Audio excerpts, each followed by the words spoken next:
నీ కథ ముగింపులేనిదై సదా సాగదా.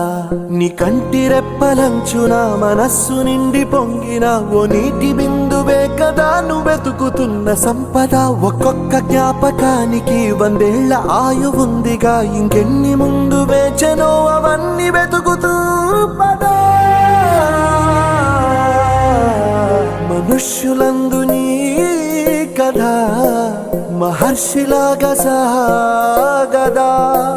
మనుష్యులందు నీ కథ మహర్షిలాగా సాగదా.